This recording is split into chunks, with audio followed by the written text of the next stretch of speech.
Il y a déjà de cela plusieurs semaines, le film Ant-Man et la guêpe Quantumania sortait dans nos salles de cinéma, et nous avons eu l'occasion de faire plus ample connaissance avec Kang le Conquérant avant de le retrouver dans le film Avengers The Kang Dynasty. Ce film a beaucoup divisé de par les attentes que pouvaient avoir les fans, ou encore de la pauvreté du scénario, ou même du peu d'enjeux, mais une chose est certaine, ce n'est que le début de quelque chose de plus grand. Le scénariste du film Ant-Man 3 est également le même que celui de Avengers The Kang Dynasty. Il est en ce moment même plongé dans l'écriture du scénario du film, qui promet d'être l'un des plus gros rassemblements de super-héros qu'on ait jamais vu à l'écran. J'espère que vous êtes bien installés, car nous allons ensemble découvrir ce qui est déjà confirmé et donc officiel concernant Avengers The Kang Dynasty.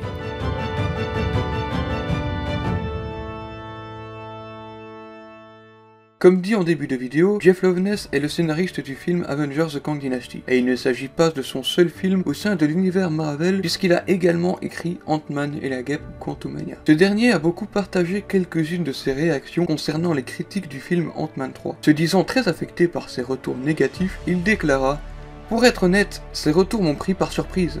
J'étais au plus bas, j'ai vraiment cru que c'était bien. Donc j'étais dépité et ça m'a rendu très triste. » Il a par la suite également répondu à la théorie selon laquelle Scott aurait quitté le royaume quantique dans un univers différent. Je pense que c'est très intéressant, je ne peux pas dire grand chose.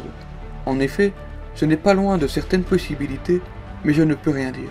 Cela prouve bien que toutes les possibilités ne seront pas à exclure pour le prochain gros rassemblement des Avengers. En l'espace de quelques semaines, à mesure que l'écriture du film avance, il donne des interviews dans lesquelles il évoque le futur du MCU et vers quoi on va dans Avengers The Kang Dynasty. Tout d'abord, le film serait centré sur Kang comme étant le protagoniste du film. Le film pourrait donc suivre son aventure à travers le multivers et les différentes réalités, un peu à la façon de Thanos dans Infinity War, lorsqu'il voulait collecter les pierres d'infinité. Est-ce que son traitement sera le même? Essaye-t-on de nous faire ranger du côté de Kang? Ou bien l'approche sera-t-elle tout à fait différente? Il faudra encore patienter pour le découvrir. Parler de Kang, c'est très bien. Son personnage sera probablement le plus intéressant de l'histoire de ce film, mais aussi de Secret Wars. Son traitement sera-t-il à la hauteur face aux Avengers présents dans le film?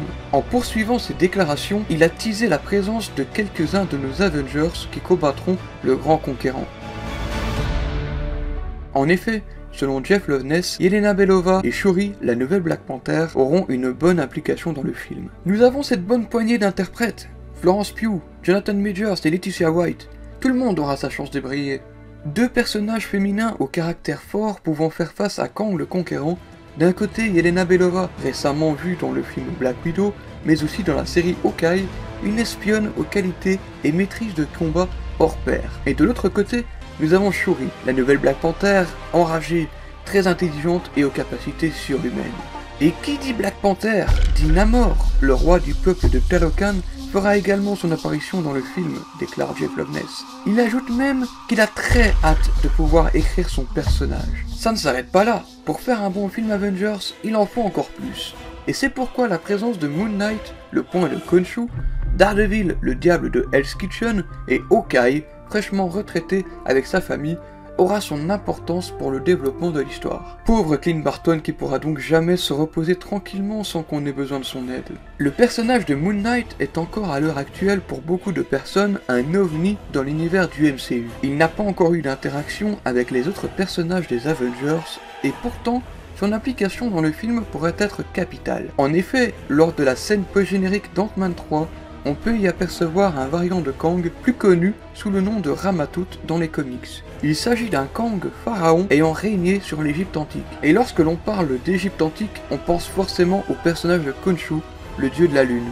Cela porte à croire qu'un pharaon pourrait se battre contre un dieu de l'Égypte antique. Revenons maintenant sur le personnage de Daredevil, ou Matt Murdock pour les intimes. Précédemment vu dans la série She-Hulk, le diable de Hell's Kitchen fera son retour dans sa série solo Daredevil Born Again. Une série dans laquelle on espère retrouver ce bon vieux Daredevil des séries Netflix bien sanglants comme il le faut. On ne sait pas encore exactement quel rôle il pourrait jouer dans ce film, cela reste encore à découvrir par la suite.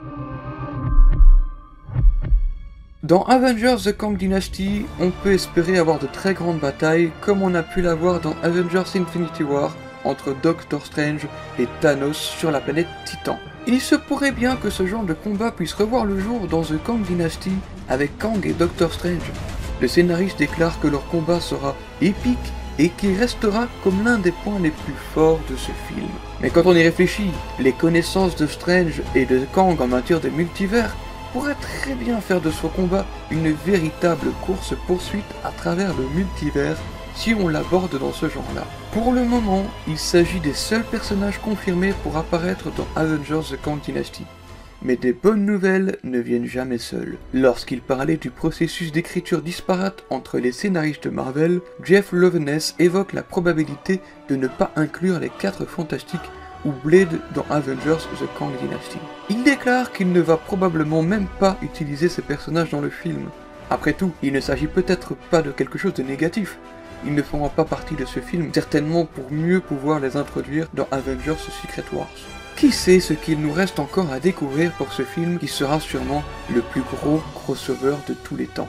En attendant, nous avons déjà la confirmation des 7 premiers Avengers, que sont Yelena Belova, Black Panther, Namor, Daredevil, Moon Knight, Hawkeye et Doctor Strange. Ensemble, ils vont se battre pour sauver leur réalité et faire en sorte que le multivers puisse rentrer dans l'ordre. Et vous, serez-vous capable de survivre à la menace de Kang lorsqu'il viendra conquérir tout notre univers ?